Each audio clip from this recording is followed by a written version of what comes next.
We're on Mix 1041, mixtv.tv, and our top story this morning is that two underage males in McMinn County are facing charges after authorities uncovered a possible attack plan targeting McMinn County high school students. The word came down with a press briefing just after 6 last night. I'm joined now on the phone by McMinn County Sheriff Joe Guy and in studio by District Attorney General Stephen Hatchett. I want to begin with you, Sheriff Guy. First of all, good morning, Sheriff. Good morning, Steve. It's always good to talk to you guys. Sir, it's great to have you on, and I want to just send it over to you. Just take us through this a little bit, if you will. Right. The initial call came in to me Thursday night about 10:30.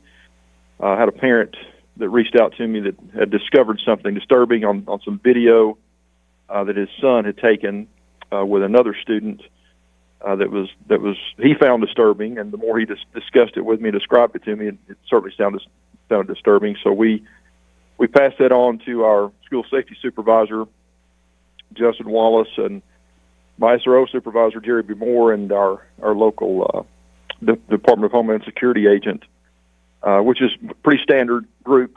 We sort of team respond to these things, and so they went ahead and kept those students out of school Friday, just for everyone's safety, and met with them early Friday morning throughout the day and began the investigation.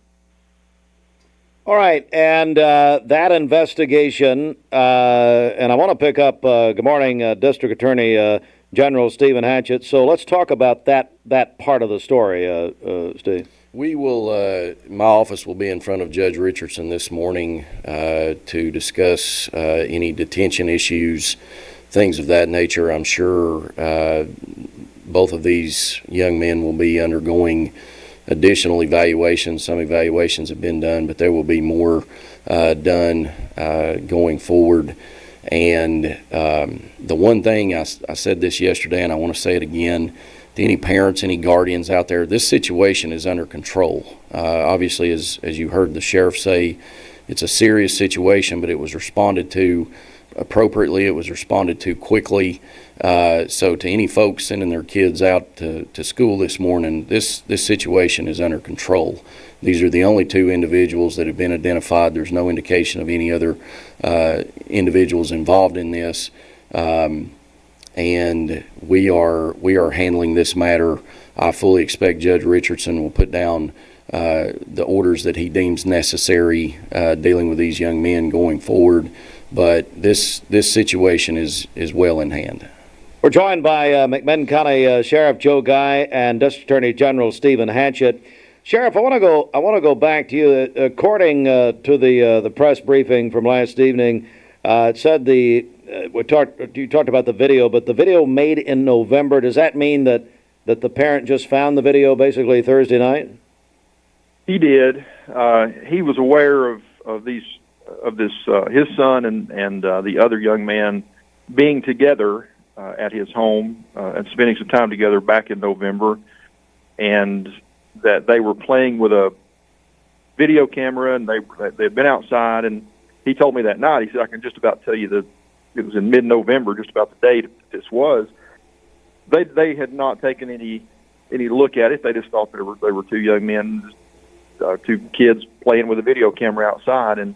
But he had noticed some behavior and just sort of being overly focused on that video camera and a SIM card, much more so than they would normally be. And so that aroused his curiosity. And so he and his wife were able to take it and went and watched it and discovered the video that they had made. They had put masks on. They had gotten some pellet guns and got out in the way it was described to me, the woods outside, and were making some statements about this plan that they had, naming names of some students that they had something against, and just saying some very disturbing things that aroused his concern. And like the General said, there's a standard way to respond to these things. First of all, we want to make sure that when somebody makes a statement or we discover something like this, that the people involved aren't coming back to school, at least temporarily. And then as we're investigating these things, the next thing we want to do is figure out certainly the criminal charge aspect of it, and also there's certainly a mental health issue and dealing with juveniles specifically. So those three things need to be addressed very quickly, and as he said, they were within the first day. But we worked on it throughout the weekend to ensure that they were picked up, transported, taken to whatever facility that mental health deemed that they needed to go to. So they were dealt with, and we were able to go back to a normal school day today. Yes, and we do want to underscore, we're joined by McMinn County Sheriff Joe Guy on the phone and District Attorney General Stephen Hatchett in our studio, but we do want to underscore that your press release says that there is no ongoing threat to McMinn County High School. I want to go back to a point in the press release, and anything you can comment here, either one of you, that one suspect is in custody at the Bradley County Juvenile Detention Center. Stephen? So McMinn County doesn't actually have a detention center. Okay. Bradley County does. Bradley County will house juveniles for McMinn County. So that is not an unusual situation. We have a partnership in our district for things of that nature. So that's why that is where that young man is. And then I wanted go ahead, Sheriff. No, I was going to say that's correct. Yes. Yes, sir. And then I wanted to mention also District Attorney General Hatchett. It says that following investigation, both suspects were suspended and placed under threat assessment. Now, authorities found additional evidence on their phones, and here's what I'm trying to get to, leading to charges of conspiracy to commit acts of terrorism. Will you describe that? Well, so unfortunately, this is a very serious situation, and let me say to anyone out there, especially any kids in school that are hearing this, when you make threats in today's world, my office is going to respond swiftly, certainly, and severely, because we simply cannot have kids that are scared to go to school. We cannot have parents that are scared to send their kids to school. So when someone engages in some of the activities that these young men engaged in, some of the evidence that we have that indicates a intent to what the statute says is coerce or intimidate a unit of government, and a unit of government, a county school system is, then that is the appropriate charge, and that is the charge that was brought here, and it is a very serious charge. So based on what we saw on their phones, based on the evidence that was available, that was the petition that was taken out, and that's the petition that was filed. Sheriff Joe Guy, again, thank you for joining us. Anything else you want to add here?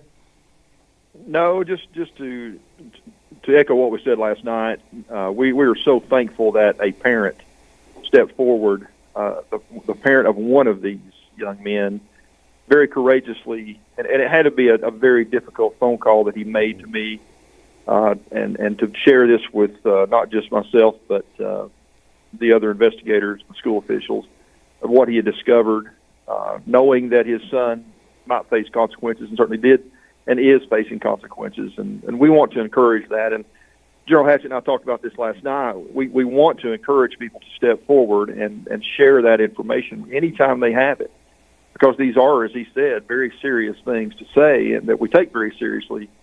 And again, to add on to what he just said, that this is a felony that young people will face on their record, that they're going to have to go to court on when they do this type of thing. And we can't say that enough.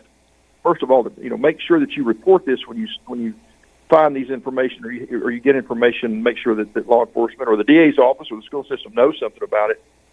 But at the same time, we don't want people to be making these threats, and to make our young people aware there are consequences, and there are going to be consequences that will follow you for years when you engage in these things. We want our schools to be safe. We want our communities to be safe. We want to value each other's safety.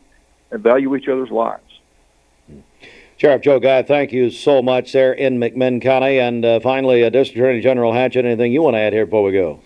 I will echo what the sheriff said, and I truly appreciate Steve and Bridget, you all having us on here, because this is an important point that the sheriff made. Parents and guardians, please check up on your kids. Please check up on them. ATS The Bridge is putting on an event tonight. I heard you promoting it. One of the things that comes up is parents do not know about some of these vaping products, some of these things that their kids have in their rooms. They look like pens. They look like electronic devices. The world is a much different place now than it was when I was a kid. That's just a fact. So I cannot even imagine how much harder it is to be a kid, but that puts more of a burden on us as parents, as guardians, as caretakers, to check up on these kids and make sure everything is going good. So I echo what Sheriff Guy said. Parents, guardians, caretakers, extremely important. Check up on your kids, please. The event that District Attorney Hatchett is mentioning is tonight at Pangle Hall at 6 o'clock. Now they'll begin with they've got a very special exhibit that they'll start at 5 o'clock with ATS The Bridge and the Bradley County and Cleveland City school systems, both in partnership. Gentlemen, thank you very much, and we'll look forward to following this story. Thank you both very much. Thank you. Thank you for having me.